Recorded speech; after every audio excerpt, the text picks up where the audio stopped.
Have you ever met someone who smiles while talking to you, yet their eyes hold something cold?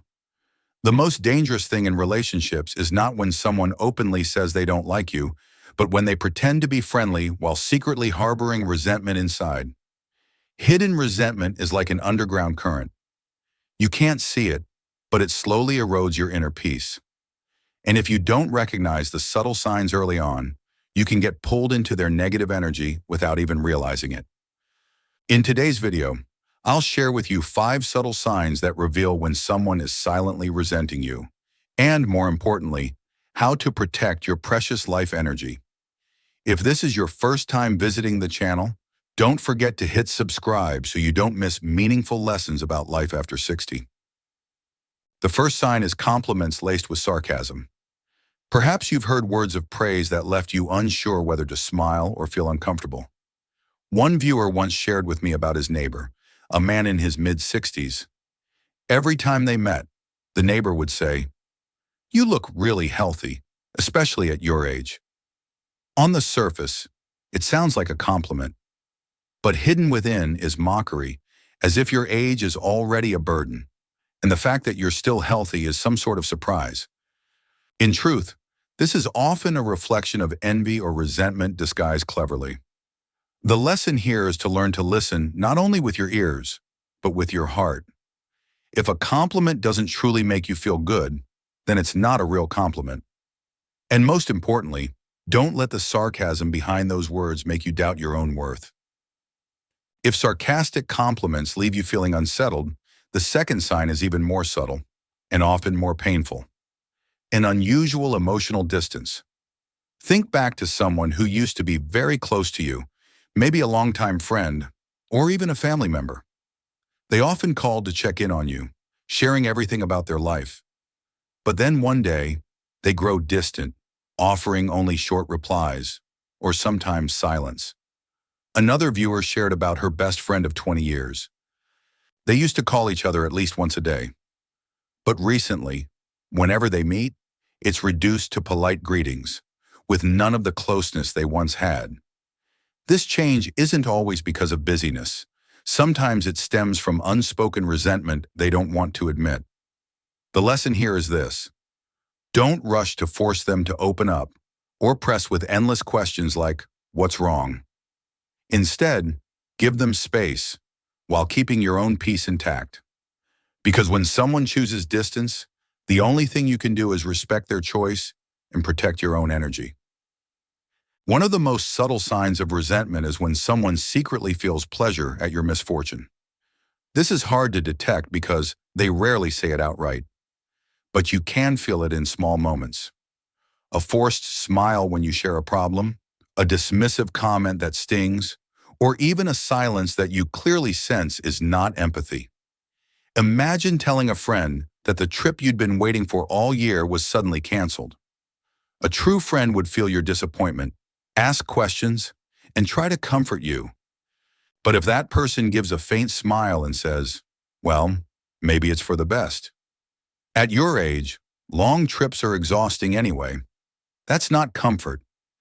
That's a hidden satisfaction at seeing you lose what you were excited for. It's as if your setbacks make them feel less inferior. George, 70, is an example. He loved gardening and was proud of his rose garden. But last year, pests destroyed it completely.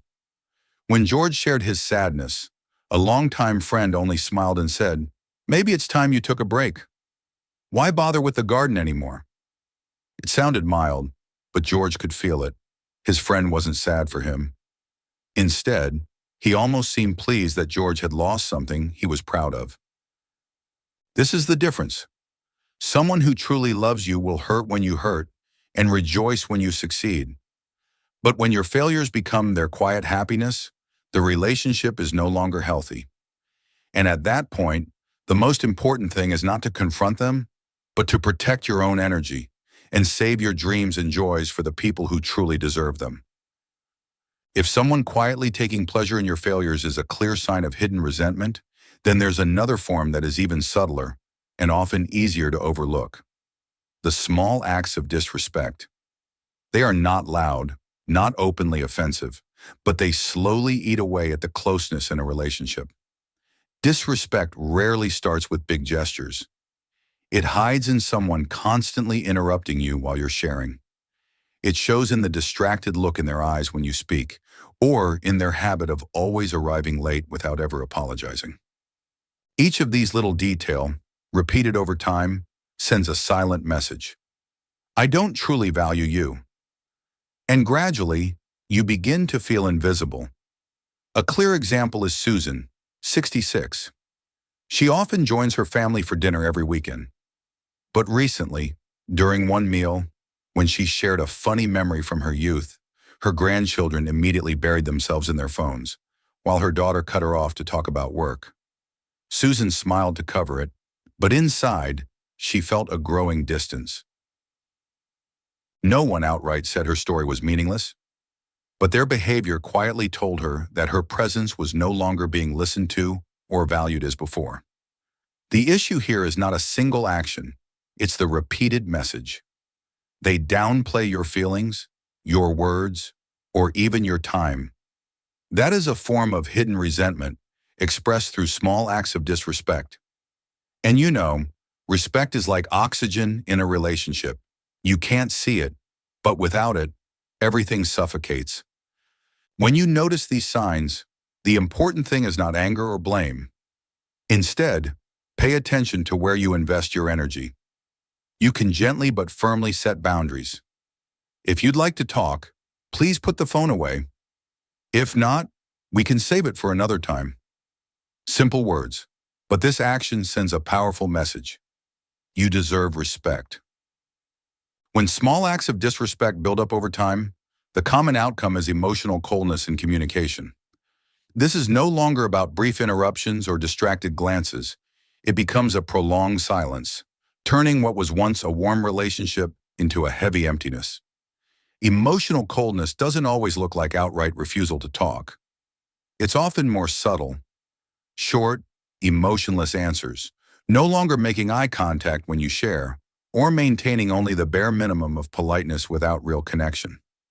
The danger is that this coldness becomes like an invisible wall, slowly making you feel excluded, even within your own family or circle of close friends. Daniel, 72, once shared that his friendship with a close friend changed after a small disagreement. Before, they could talk for hours about politics, about memories from their youth.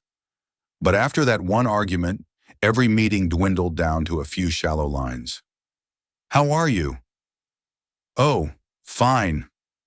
Daniel said what hurt him wasn't the disagreement itself, but the coldness in the silence afterward. His friend never openly showed anger, but it was clear he was slowly withdrawing from their bond. That is a form of hidden resentment. It doesn't erupt like a storm, it lingers like fog, making everything feel faded and distant. And the difficult part is, it may take you a long time to realize. You're no longer truly conversing, no longer sharing. You're simply existing alongside each other like strangers. In moments like this, the important lesson is not to force the other person to open up, because the more you try, the thicker the wall of coldness becomes. Instead, turn inward and nurture the relationships where you feel truly heard and valued.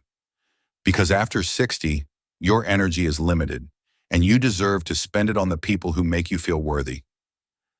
Looking back, we've walked through 5 subtle yet powerful signs: sarcastic compliments, selfishness disguised as concern, quiet satisfaction at your failures, small acts of disrespect, and finally, coldness in communication.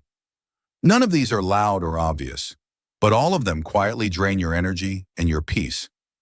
The real question isn't how many of these signs you can count around you, it's whether you're willing to acknowledge them and choose to protect yourself. After 60, we realize that happiness doesn't come from keeping as many relationships as possible.